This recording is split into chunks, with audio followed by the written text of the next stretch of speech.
Elira didn't know that the man standing in the doorway had buried 3 women who dared to love him. She didn't know that his touch carried a curse older than the kingdom itself, or that every healer, seer, and witch in the realm had declared him untouchable. And she certainly didn't know that by morning she would be the first woman in his entire life to fall asleep in his arms and wake up breathing. All she knew was that her shift at the Hollow House was supposed to end at midnight, and the clock had already struck 1. The Hollow House wasn't a place people came to live. It was where they came to die. A crumbling stone building at the edge of Merwin Village, where the terminally ill spent their final days. Elira had worked here for 6 years, ever since her mother passed and left behind nothing but debt, and a secret Elira would take to her grave. She had no magic. In a world where even the poorest farmer could conjure a spark of flame or sense the weather's turn, Elira was hollow, empty, a void in human form. If anyone discovered the truth, she'd be cast out. Voids were considered cursed, bad luck given flesh. So she kept her head down, changed soiled linens, held dying hands, and pretended she was simply too tired to demonstrate her abilities. Tonight, she was mopping the front hall when the door groaned open. Cold air rushed in, carrying the scent of pine and something darker. Something that made the hairs on her arms rise. Elira looked up and forgot how to breathe. He filled the doorway like a shadow given form.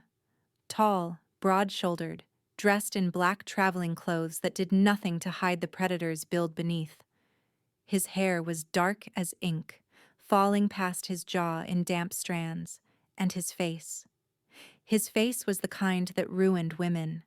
Sharp cheekbones, a mouth carved for cruelty, and eyes the color of a winter sky just before a killing frost. Pale blue, almost silver, and utterly guarded. Like whatever lived behind those eyes had learned long ago that feeling things only led to pain. There was something unsettling about his stillness, the patience of a predator who had been watching long before she noticed him. "We're not accepting new patients tonight," Elira said. Surprised, her voice came out steady. "The attending physician returns at dawn. You'll have to—" "I'm not here for a physician." His voice rolled through the empty hall like distant thunder. Low, controlled, with an edge that made her grip the mop handle tighter. "Then what do you want?" He stepped inside, and Elira noticed something strange. The candles in the wall sconces flickered violently as he passed, their flames bending away from him as if repelled. The shadows seemed to lean toward him, eager, hungry. "I need a room for the night," he said. "Somewhere no one will look for me." "This is a death house, not an inn." "Exactly." Something flickered across his expression, there and gone. "No one looks for the living among the dead." Elira should have refused. Every instinct screamed that this man was dangerous, that letting him stay would invite something terrible into her carefully constructed life. But there was something in the way he said it. A weariness so profound it made her chest ache. "One night," she heard herself say, "and you're gone before the physician arrives." The stranger inclined his head, and the ghost of something, gratitude, maybe, or surprise, softened the brutal lines of his face. "One night," he agreed. But his eyes said he was lying. Elira led him to the room at the end of the east corridor, the one they used for storage rather than patients. It was cramped and dusty, but it had a lock on the door and no windows facing the street. "It's not much," she said, pushing the door open. "It's perfect." He moved past her, and she caught his scent. Not perfume or sweat like most travelers. Something clean and cold, like snow on stone. And beneath it, a trace of something metallic. Blood. Old blood. Scrubbed away, but never quite gone. "You're injured," she said before caution could intervene.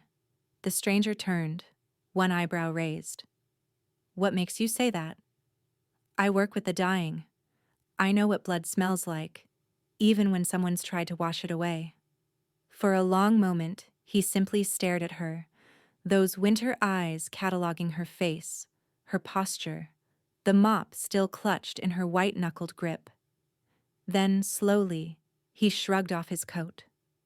Alira's pulse spiked. His left arm was wrapped in makeshift bandages, soaked through with crimson. The wound beneath looked deep, and even from across the room, she could see the angry red edges of infection setting in.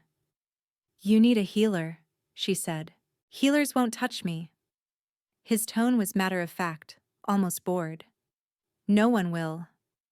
"That's ridiculous. You'll lose the arm if that festers. Possibly your life."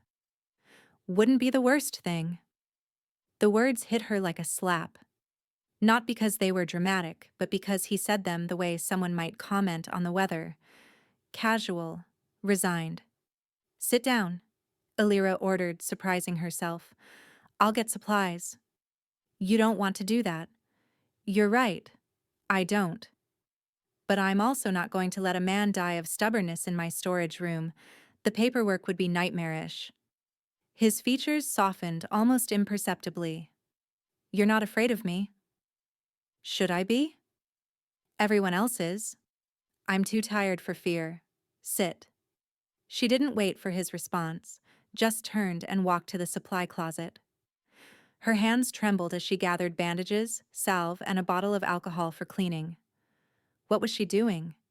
She didn't know this man, didn't know why he was running, or from what, or why healers refused to treat him. But she'd spent 6 years watching people die alone. Something in his eyes told her he expected the same fate, and for reasons she couldn't explain, that made her angry. When she returned, he was sitting on the narrow cot, his ruined arm extended. Up close, the wound was worse than she'd thought. A blade had carved deep into the muscle and dark lines were already spreading from the edges.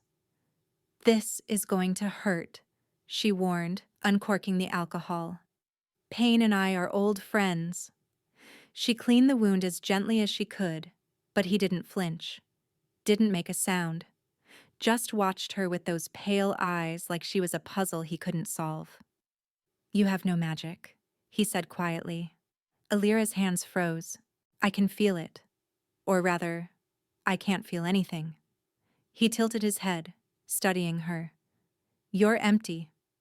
A void." Her heart slammed against her ribs.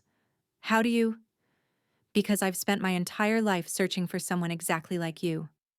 Alira pulled back, the bloodied cloth falling from her fingers. "What do you mean, searching for someone like me?" The stranger didn't answer immediately. Instead, he raised his uninjured hand, palm up, and a flame flickered to life above his skin. Blue-white, cold rather than warm, and casting shadows that moved wrong. "I am Theron Veilcroft," he said, "Alpha King of the Northern Territories, and I am cursed." The name hit her like ice water. Theron Veilcroft, the Ghost King, the man whose touch meant death. She'd heard the stories since childhood, whispered around hearth fires and tavern tables. His mother had died giving birth to him. His nurse died within a month. Every woman who grew close to him, who cared for him, who loved him, withered and perished. 3 betrothals, 3 funerals. They said he'd stopped attending the burials after the second. They said he was a monster wrapped in a king's skin. "The curse feeds on magical essence," Theron continued, closing his fist and extinguishing the flame. "Any woman with even a trace of power who stays near me too long begins to fade. Their magic drains first, then their life force. The closer the bond, the faster they die." His voice dropped lower, rougher. "I watched my last betrothed turn to ash in my arms. That was 3 years ago. I haven't touched anyone since." Alira's mouth was dry. "And you think because I'm a void? You have no essence to drain. The curse would have nothing to feed on. In theory, you could survive me. In theory. I won't lie to you. It's never been tested. Every void I've found was either too old, too young, or too terrified to try. And you expect me to just— What?"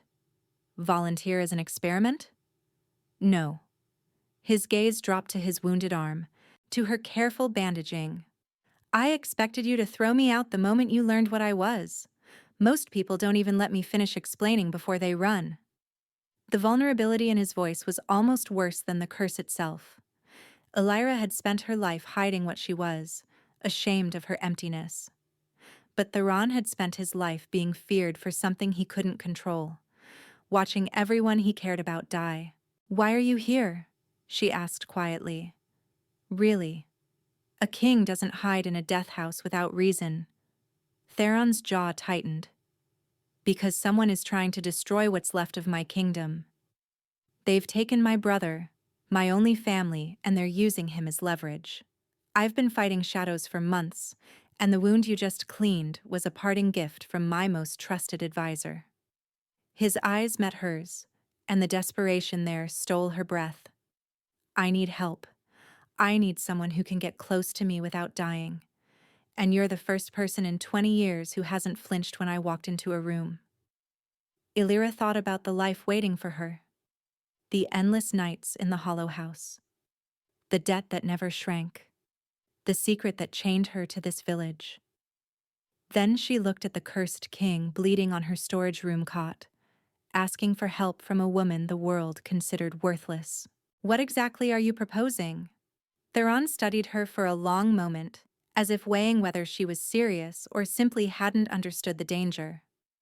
7 days, he said finally. "That's all I'm asking. Come with me to the Northern Territories. Help me find where they're keeping my brother. In exchange, I'll clear your mother's debt entirely and give you enough gold to disappear. New name, new village, new life. No one will ever know you're a void." Elira's chest tightened. Her mother's debt was a noose she'd worn for 6 years. 300 gold pieces borrowed from a merchant named Corvath, who'd been collecting interest with cruel patience ever since. At this rate, she'd be paying until she died. "How do you know about my debt?" "I've been searching for voids for a long time. When I find one, I learn everything about them before making contact."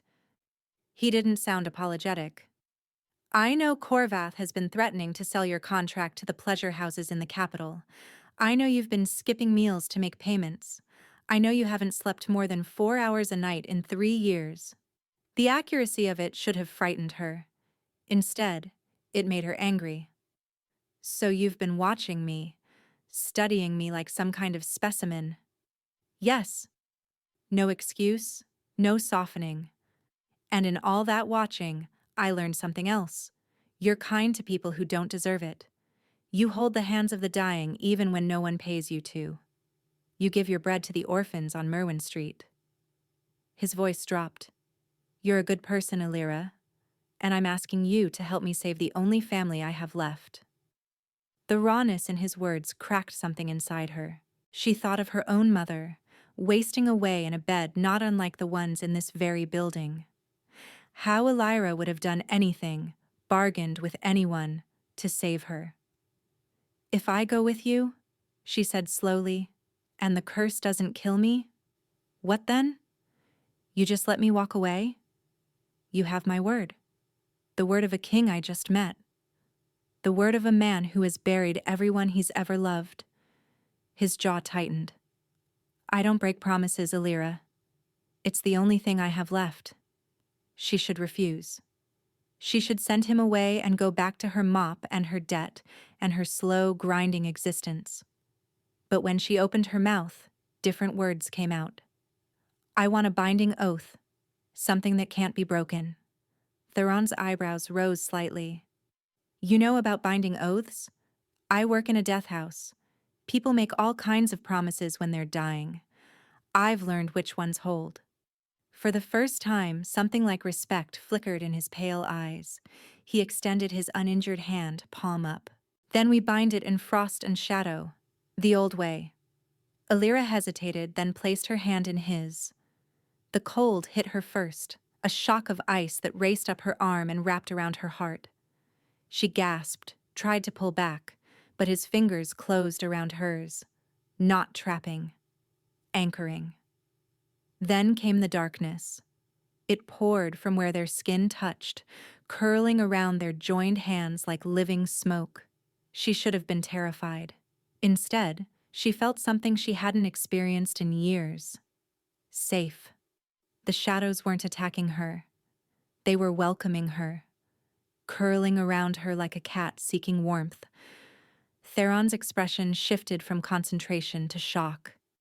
He was staring at their joined hands, at the shadows that had wrapped around Elira like armor rather than chains. "That's not possible," he breathed. "What? What's happening?" He looked up at her, and for the first time, his guarded eyes held something raw. Something almost like hope. "The curse isn't just ignoring you, it's protecting you." They left before dawn. Theron had a horse waiting outside the village, a massive black stallion with eyes that glowed faintly amber in the darkness. Elira had never ridden anything larger than a mule, but when Theron lifted her into the saddle like she weighed nothing, she was too stunned to protest. He mounted behind her, one arm circling her waist to hold the reins. The proximity should have been uncomfortable. Instead, that inexplicable feeling of protection returned, stronger now. The curse's shadows curled at the edges of her vision, not threatening, but present, watching. "The journey to Valdis takes 2 days," Theron said against her ear. His breath warm despite the cold that emanated from his skin. "We'll stop at a safe house tonight. I have allies there." "Allies who know what you are?"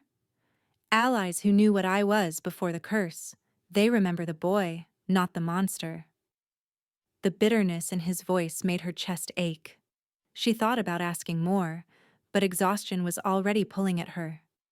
6 years of 4-hour nights had left her running on fumes, and the steady rhythm of the horse's gait was hypnotic. "Rest," Theron said quietly. "I won't let you fall." Elira wanted to argue. She'd never let herself be vulnerable around anyone, let alone a cursed king she'd known for less than a night. But her body betrayed her.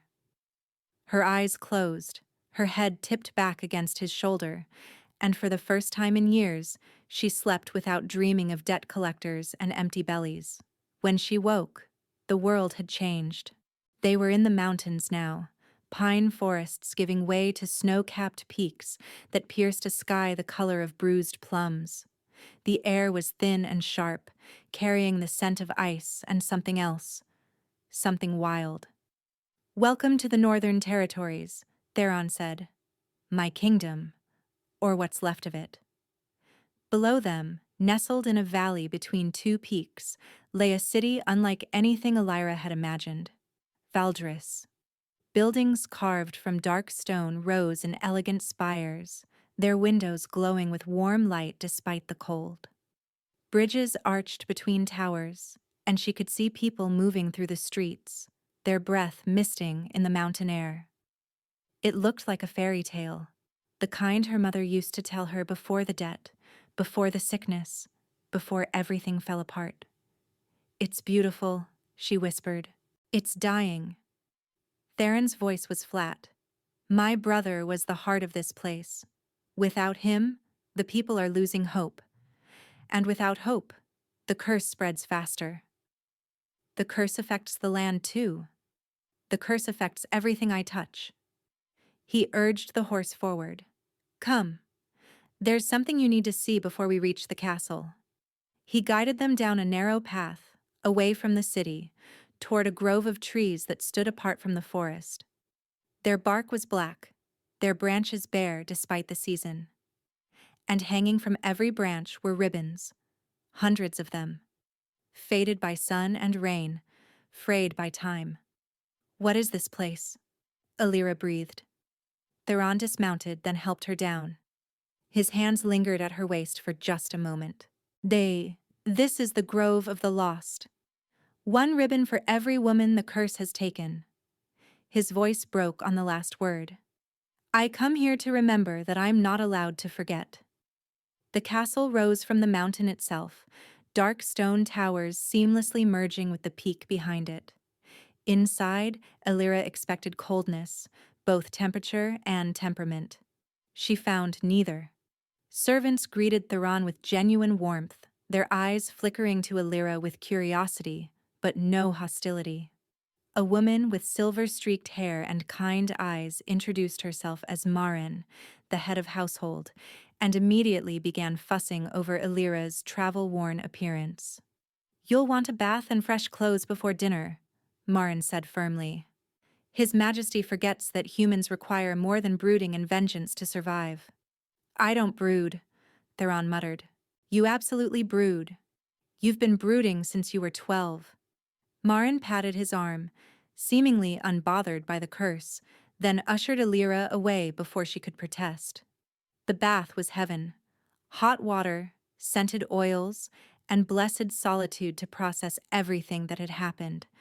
Illyra sank into the copper tub and let herself feel the impossibility of her situation.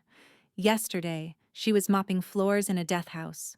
Today, she was bathing in a king's castle, bound by shadow magic, to help him rescue his brother. Her life had become one of her mother's fairy tales. She just wasn't sure yet if it was the kind with a happy ending. That evening, Theron led her to a room deep within the castle.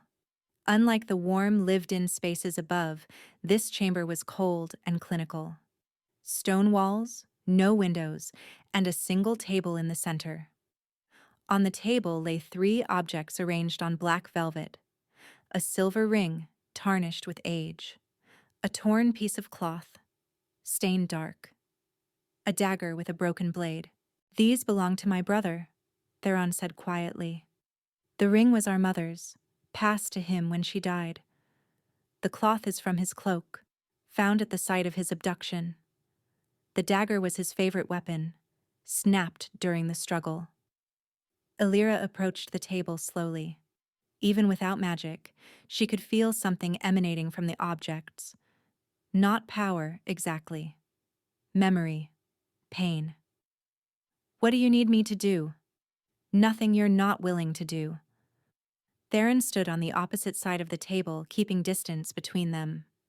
"But I've consulted with scholars who study voids. They believe your emptiness might work differently than we assumed. Instead of just being immune to magic, you might be able to absorb it. Draw it into yourself and read what it contains. Like a sponge. Like a mirror. Magic passes through everyone else, altered by their own essence, but you have no essence to alter it. You might see it purely, truthfully." Illyra looked at the objects, thought about what he was asking. "And if it hurts me? Then we stop. Immediately. You promise? On my brother's life. On my own." She believed him. That was the terrifying part. Illyra picked up the ring first. The effect was instantaneous. Cold rushed through her. Not Theron's familiar frost, but something older, stranger. Images flooded her mind. Not memories, exactly, but impressions. A young man with Theron's eyes, but a warmer smile. A struggle in darkness. Hands grabbing, voices shouting. And beneath it all, a name whispered like poison. Valdric. She dropped the ring, gasping. "What did you see?"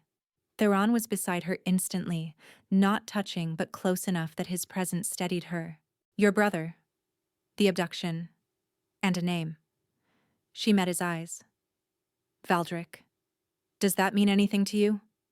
Theron's face went white. "Valdric is my uncle, my father's younger brother. He was exiled 20 years ago for attempting to seize the throne. He's back. And he has Kaelin." Theron's hands clenched into fists. Valdric was always ambitious, but this, taking Kaelin, using him as leverage. What could he possibly want? "There's more." Illyra reached for the cloth, bracing herself. This time, the cold came faster, harder. She saw a fortress built into a cliffside, waves crashing far below. She saw Kaelin in a cell, thin but alive, writing something on the wall with a piece of stone. A message. She couldn't read it, but she could feel its desperation. And then she saw something else, a woman standing in shadow giving orders. Her face was hidden, but her voice was clear. "The king must suffer before he dies. Let him believe he can save his brother. Let him bring the void to us. Then we take them both. Alira's eyes flew open. It's a trap. What? They know about me. They want you to bring me here. Her hands were shaking. The woman said to let you believe you can save Kaelin. She said to let you bring the void. Theron, they're not just using your brother as bait. They're using him to catch us both. The shadows around Theron flared, his control slipping. Who? Who is this woman? Alira reached for the broken dagger. She needed to know. The vision hit like a hammer. She saw the woman's face clearly now. Saw her standing beside Valdric. Saw her laughing as she plunged a knife into the back of Marin, Alira choked out. The woman with silver hair. She's working with your uncle. Theron went absolutely still, and somewhere in the castle above them, a door slammed shut. Theron moved before Alira could process what was happening. He grabbed her hand and pulled her through a hidden door behind the stone table, into a passageway she never would have found on her own. Theron. Quietly. His voice was barely a breath. These tunnels run beneath the entire castle. Marin doesn't know about them. No one does except me and Kaelin. They moved through darkness, Theron's hand never leaving hers. The shadows that usually curled around him now wrapped around them both, muffling their footsteps, hiding their presence. Alira should have been terrified. Instead, she felt that impossible safety again, stronger than before. After what felt like hours but was probably minutes, they emerged into a small chamber carved from the mountain itself. A natural hot spring steamed in one corner, and furs lined the stone floor. Emergency supplies lined rough-hewn shelves. A bolt hole, Theron explained, finally releasing her hand. Built by my grandfather for exactly this kind of situation. Alira sank onto the furs, her legs suddenly unable to hold her. The visions had drained something from her, left her hollow in a way that had nothing to do with her void nature. How are you feeling? Theron crouched before her, his pale eyes scanning her face with an intensity that made her breath catch. Like I've been turned inside out. She tried to smile. But I'll survive. You keep saying that. Survive. He reached out, hesitated, and then gently brushed a strand of hair from her face.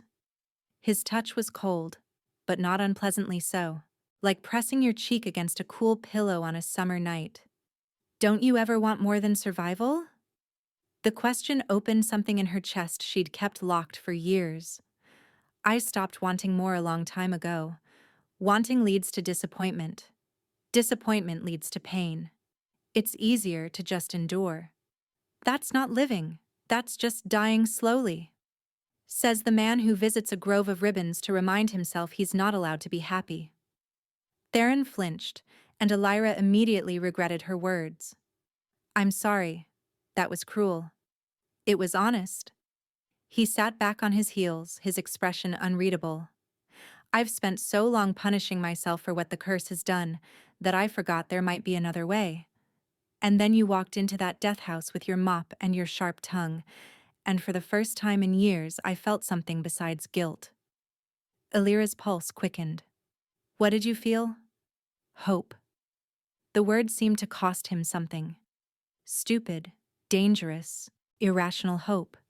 Because you looked at me like I was just a man, not a monster, not a king, just someone who needed help. You are just a man. She reached out, her fingers brushing his jaw. His skin was cool, smooth, and she felt him shudder at the contact. A man who's been carrying an impossible weight alone for far too long. Alira. Her name was a warning and a plea wrapped together. I know the curse could still hurt me. I know this might be temporary. I know we're hiding in a cave while your own household plots against you. She held his gaze. But right now, in this moment, I'm not afraid of you. I'm not afraid of the curse. The only thing I'm afraid of is walking away from this and spending the rest of my life wondering what could have been. Theron's control shattered. He kissed her like a man who'd been starving for centuries and finally found sustenance.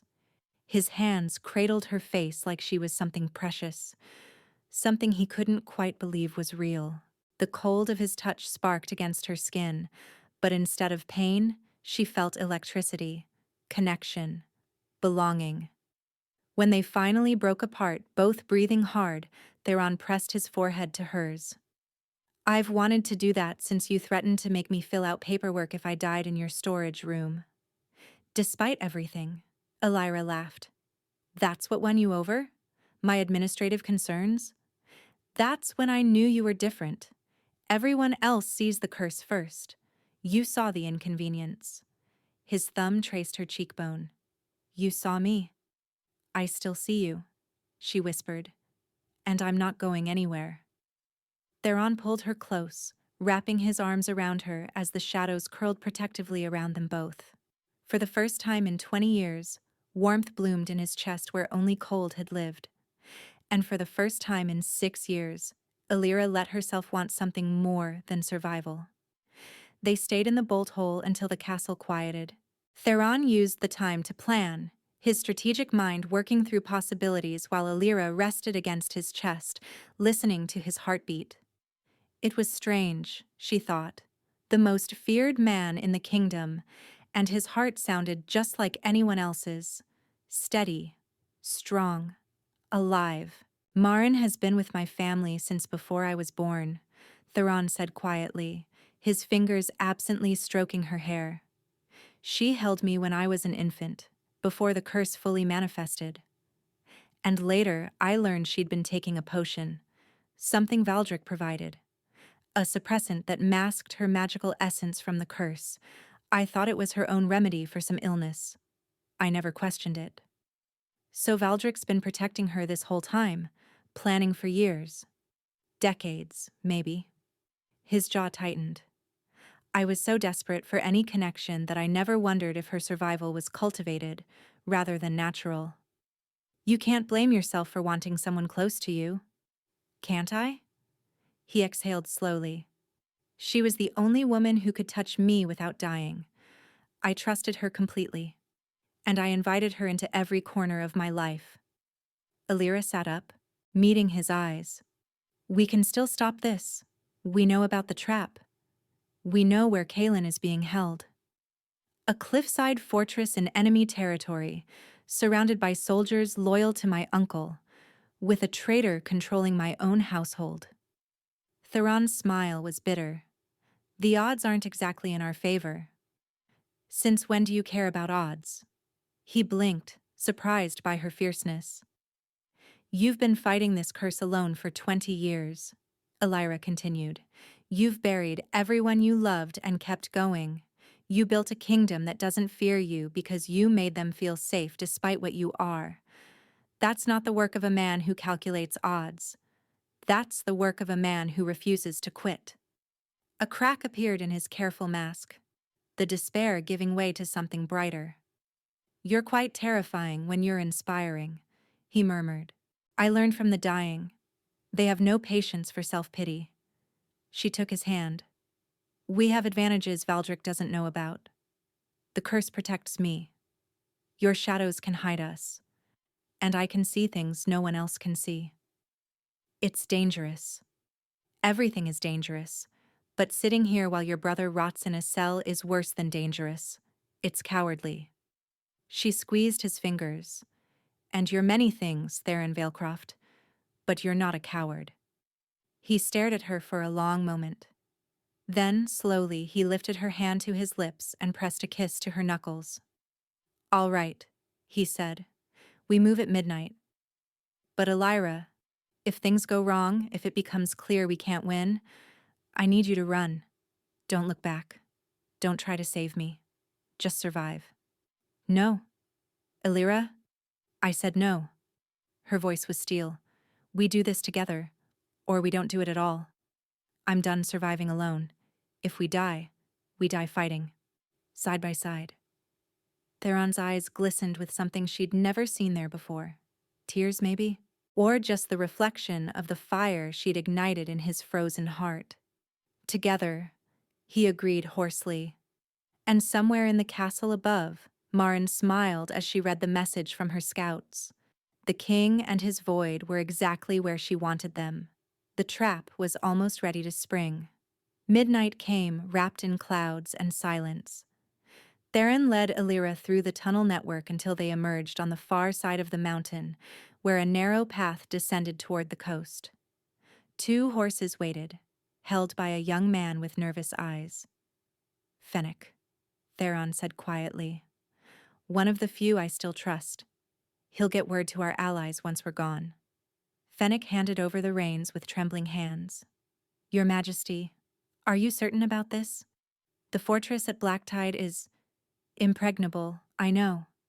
Theron mounted, then pulled Illyra up behind him. "That's why we're not attacking it. We're walking through the front door." The ride took the rest of the night. The coastal fortress was barely half a day's hard ride from Valdis, close enough for Valdric to strike quickly, far enough to disappear if needed. By dawn, they crouched behind a ridge overlooking a fortress that seemed to grow from the cliffs themselves. Black tide, black stone walls, black iron gates, and waves crashing against rocks far below. Even from this distance, Illyra could see guards patrolling the walls. "There are too many," she whispered. "There's always too many. That's never stopped me before." Theron's jaw was set, his eyes calculating. "The main gates will be heavily guarded, but there's an old smuggler's tunnel that comes up inside the kitchens. Kaelin and I found it as boys when we were exploring. Does Valdric know about it? Possibly, probably, but he'll expect us to try the subtle approach first. Sneak in, grab Kaelin, sneak out." Theron's smile was cold. "We're going to give him exactly what he expects. And while he's focused on the tunnel, I'll walk through the front door. Alone? I'm the Alpha King. They can't refuse me entry without declaring open war. Valdric wants legitimacy, not bloodshed. He'll let me in to negotiate. And then? And then you free my brother while I keep my uncle occupied." He turned to face her, his expression softening. "Illyra, I know I said we'd do this together, but I need you in that tunnel. I need you to get Kaelin out while I buy you time." Every instinct screamed at her to refuse, but she saw the logic, felt the rightness of it. "If you die in there, I'll never forgive you." "Then I'd better not die." He kissed her forehead, lingering for just a moment. "The tunnel entrance is behind that outcropping. Follow it until you smell bread baking. That's the kitchen. Kaelin's cell is in the east tower, 3rd level." "How do you know?" "Because that's where our father put his own enemies. Valdric always was sentimental about tradition." He urged his horse forward before she could argue, descending toward the fortress with the terrible calm of a man who had nothing left to lose. Except he did have something to lose now, and Illyra was not going to let him lose it. The tunnel was exactly where Theron said it would be. Narrow, dark, and smelling of salt and old secrets. Illyra moved through it with one hand on the wall, letting Theron's shadows guide her when her eyes failed. They'd followed her. That was the strangest part. When Theron rode away, the shadows had clung to her instead, wrapping around her shoulders like a protective cloak, as if some part of him refused to let her go, even when his body couldn't stay. The scent of baking bread reached her after 20 minutes of crawling. She emerged behind a stack of flour sacks, peering into a kitchen alive with morning activity. Servants moved between ovens and cutting boards, none of them aware of the woman slipping past. Finding the east tower was easier than she expected. The guards were sparse. Most had been pulled to the main hall, where she could hear raised voices echoing through the stone corridors. Theron. He was buying her time. The cell door was iron, locked with a heavy bolt. Illyra slid it open, wincing at the scrape of metal, and stepped inside. Kaelin Valecroft looked nothing like his brother. Where Theron was dark and sharp, Kaelin was golden, tawny hair, amber eyes, a face built for laughter rather than war. But months of captivity had dimmed that light. He was thin, pale, with bruises on his wrists from chains that now lay empty on the floor. "You're not Marin," he said, his voice rough from disuse.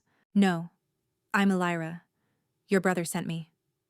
Hope flickered in his eyes, fragile and fierce. "Theron? He's here. Distracting your uncle in the main hall. We need to go. Now."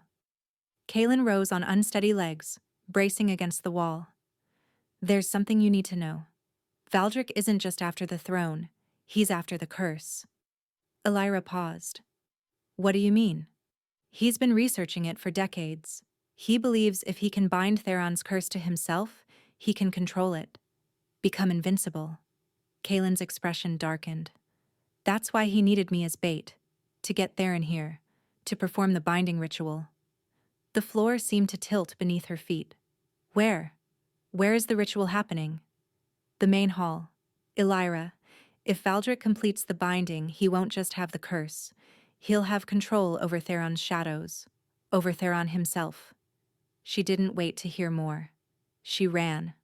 The main hall doors burst open under her hands, shadows flaring around her like wings. Inside, chaos reigned. Theron was on his knees in the center of a ritual circle, black chains binding his wrists and throat. Blood dripped from a wound on his temple. Valdric stood over him, chanting in a language that made Elira's skin crawl, while Marin watched from the sidelines with cold satisfaction. "Ah," Valdric said, pausing his chant. "The void arrives. Excellent timing. I was hoping you'd join us." "Let him go." "Or what? You'll mop me to death?" Valdric's smile was reptilian. "You have no power, girl. You're empty. Nothing. The only reason you're still breathing is because the curse found you useful." "You're wrong." Elira stepped forward, and the shadows around her flared brighter. "The curse didn't find me useful. It found me worthy." She didn't know where the certainty came from. But as she reached for Theron, as her hand closed around the chains binding him, she felt the truth of it in her bones. The curse wasn't a parasite. It was a guardian. It killed those who threatened its host, drained those who got too close. But Elira wasn't a threat. She was the opposite, an empty vessel that the curse could fill without destroying, a partner rather than a victim. The chains shattered. Theron rose, shadows erupting around him like a living storm. His eyes met hers, blazing with fury and love and terrible power. "Together," he said. "Together," she agreed. And together they turned to face the man who had tried to destroy them both. The battle was brutal and brief. Valdric was old, cunning, and had spent decades preparing for this moment. But he'd prepared for Theron alone, weakened by isolation and guilt. He hadn't prepared for Theron united with someone who made his curse stronger rather than lethal. The shadows obeyed Elira now as much as they obeyed Theron. She didn't understand how or why, only that when she reached for them, they responded. They became shields and weapons, walls and wings. Marin tried to run. Kaelin caught her at the door, weak but determined, and held her until guards loyal to Theron could take her into custody. And Valdric died with Theron's shadows wrapped around his throat, his dreams of power dissolving with his final breath. When it was over, Theron stood in the center of the ruined hall, covered in blood that wasn't his own, staring at his brother like he might disappear. Kaelin. The name broke on his lips. Kaelin crossed the distance and pulled his brother into a fierce embrace. "You came. I knew you'd come. I'm sorry it took so long. I'm sorry I didn't see."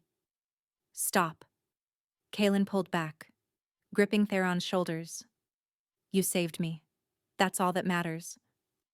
Elira watched them reunite, her heart full to bursting. She'd never had siblings, never known that kind of bond, but seeing it now, seeing Theron's walls crumble as he held his brother, she understood why he'd been willing to risk everything. Later, after the prisoners were secured and the loyal servants had regained control of the castle, Theron found her on the battlements. The sea stretched endlessly before them, gray and wild and free. 7 days, he said quietly, standing beside her. That was our agreement. Illyra's throat tightened. I know. The debt is cleared. The gold is yours. You can leave whenever you want. Go anywhere you want. Start the new life I promised you. She should take it. Every logical part of her brain screamed that this was the out she'd always wanted. Freedom, anonymity, safety. But safety, she was learning, wasn't the same as happiness. What if I don't want a new life? She turned to face him, her heart pounding. What if I want this life? Here, with you. Theron's breath caught. Illyra, the curse, protects me. We've proven that. And even if it didn't, even if there was risk, I'd choose this. Choose you. She took his hand. I spent 6 years just surviving. You showed me what it means to actually live. He kissed her then, soft and sweet and full of promise. Stay, he whispered against her lips. As long as you'll have me. Forever then. 3 months later, Illyra stood in the grove of the lost. But today, she wasn't there to mourn. She was there to say goodbye. Theron stood beside her, watching as servants carefully removed the ribbons from the blackened branches. Each one would be given a proper burial, a final honor for the women the curse had claimed. You're sure about this? Illyra asked softly. The grove was meant to be a reminder of my failures, but you taught me something. Theron took her hand. Carrying guilt doesn't honor the dead. Living fully does. The last ribbon came down, pale blue, faded with age, Theron's mother's. He held it for a moment, pressing it to his lips, then tucked it carefully into his pocket. She would have liked you, he said. She always said I needed someone who wouldn't take my nonsense. Smart woman. The smartest. He smiled, and it reached his eyes. Come, we have a ceremony to prepare for. The bonding ceremony took place under a full moon, in the same hall where they'd defeated Valdric. But now, the space was transformed. Candles lined every surface, their flames burning steady rather than flinching from Theron's presence. Flowers cascaded from columns, and the entire kingdom seemed to have turned out to witness their union. Kaelin stood as Theron's second, healthier now, his golden warmth returning day by day. He'd been the first to accept Illyra fully, treating her like the sister he'd always wanted. If you hurt him, Kaelin had said on their first real meeting, I'll find a way to make you regret it. Void or not. If I hurt him, Illyra had replied, I'll help you. They'd been friends ever since. The vows were simple. No grand declarations or elaborate promises. Just two people choosing each other, witnessed by those who loved them. I, Theron Valecroft, take you as my bonded, my partner, my equal in all things. I promise to stand beside you in darkness and light, to share my shadows and accept your fire, to love you without chains and trust you without conditions, today and always. Illyra's voice trembled as she spoke her own vows. I, Illyra of Merwyn, take you as my bonded, my home, my heart made manifest. I promise to fill your emptiness as you've filled mine, to see the man beneath the monster, to choose you every day for the rest of our lives, today and always. The kiss that sealed their bond sent shadows spiraling toward the ceiling, dancing with the candlelight in patterns that made the gathered crowd gasp. Not with fear, but with wonder.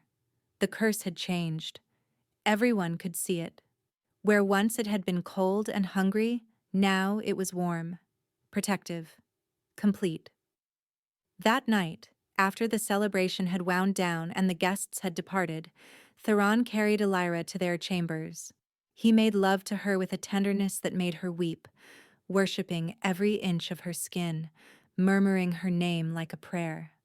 Afterward, she lay against his chest, listening to his heartbeat.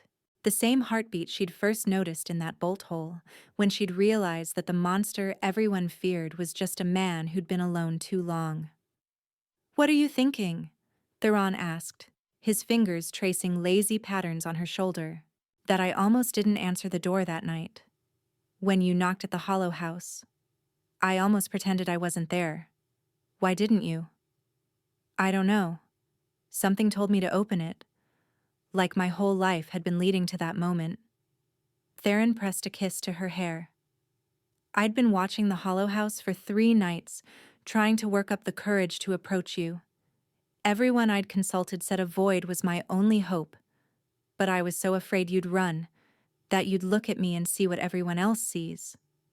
A monster? A curse wearing a crown."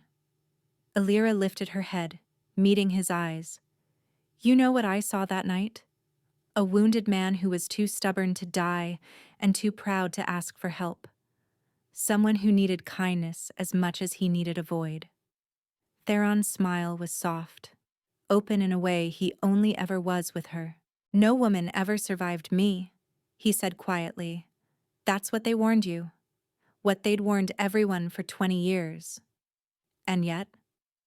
Alira settled back against his heart, feeling its steady rhythm beneath her cheek. "Here I am. Here you are." She closed her eyes, safe and warm and impossibly, perfectly loved. And for the first time in 20 years, Theron Valecroft watched a woman fall asleep in his arms, peacefully, trustingly, completely. The curse had found its cure, not in magic or medicine or sacrifice, in love, freely given, in trust, fully earned. In a woman who'd been empty her whole life, finally finding someone who made her feel full. The Hollow House still stands in Mirwin Village. They say it's haunted now, though not by the dead. By the memory of a single night when a king walked through its doors and a barmaid found her destiny. Some nights, if you listen closely, you can hear echoes of that first conversation. A wounded stranger asking for shelter. A tired woman choosing compassion over caution. And if you're very lucky, you might feel what they felt. That spark of recognition when two souls finally find where they belong. Together. Always.